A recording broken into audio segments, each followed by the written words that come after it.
Television brought to you by Horse Capital Digest. Showcase properties of Central Florida, the Florida Thoroughbred Breeders and Owners Association, and Discover Florida Horses. The Florida Thoroughbred Breeders and Owners Association Museum and Gallery is free and open to the public. It's an opportunity to learn more about Florida Thoroughbred history. Tammy Gant is the Associate Vice President of FTBOA and shares more. We're here at the Florida Thoroughbred Breeders and Owners Gallery. This is a gallery that's free and open to the public, so it's a great way to spend a wonderful rainy day afternoon, or if it's really hot outside, it's a great place to come.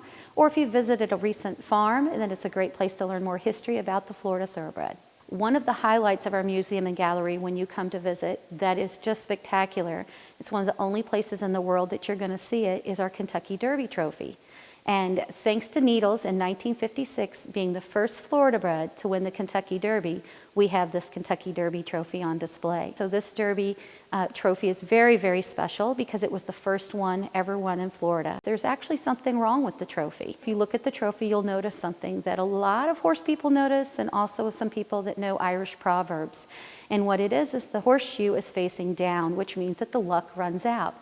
So always keep in mind when you see a horseshoe, you keep it up so that the luck stays in. There's quite a few pieces of history here about Needles, but one of our favorites is because we're close to Gainesville, so we think of University of Florida. During the halftime of a football game in the 1950s, Needles was invited to actually come on the football field and collect his Letterman's blanket, if you will. So Needles actually waited in the wings when the halftime came, but he was known to be a rambunctious horse, and he always likes to start a little trouble, only wanted to do things when he wanted to do it, so he didn't want to go out on the field at the time he was cued. So after several minutes of concern of how do we get him to go accept his blanket, he finally did go out on the field and accept his Letterman's blanket. The result of which is the Letterman's blanket hangs here in our museum and gallery, and you can come see that, and you can get a photograph with it. So another component of our museum is we like to tell about our famous horses. And one of those famous horses is Dr. Fager. He was actually named for a famous doctor who saved his trainer's life. And the trainer said, one day when I have a good racehorse, I'm going to name him after you. So he became Dr. Fager. So Dr. Fager currently holds the world record for the mile on dirt, and he set that record in 1968.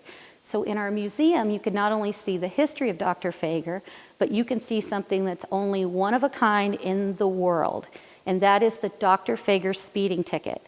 When Dr. Fager came back to Ocala, he was on Highway 200, and he was pulled over by the police, and the police actually issued him a real ticket, and he was for horse, fast, that was his make and model, and he was charged with reckless speed because he'd set the world record up in Chicago. So on his way back, they thought how appropriate to give him a ticket. One of the things people are surprised about is how many things we actually house here in our museum and gallery. We have the Firm collection, who was a Triple Crown winner from Florida. We also have a number of beautiful trophies from around the world, in addition to our Hall of Fame that inducts those who have been instrumental to our industry. And most of our ironwork and our woodwork was done by local artisans, so we're very proud of that.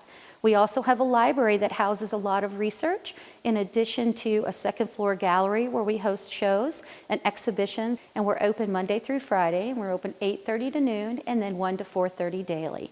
The museum and gallery is located at the Florida Thoroughbred Breeders and Owners Association, located on Southwest 60th Avenue in Ocala. For more information, visit ftboa.com. Barbara Dawson's Wardrobe provided by Dillard's, Market Street at Heathbrook, Ocala. At Showcase Properties of Central Florida, our agents are actively involved in the thoroughbred industry. We're more than realtors. We're owners too. With our background, experience, and long-term expertise, we will guide you step by step throughout your real estate journey. Our many repeat loyal clients believe in our service, and you can too. Discover Ocala, Showcase Properties of Central Florida.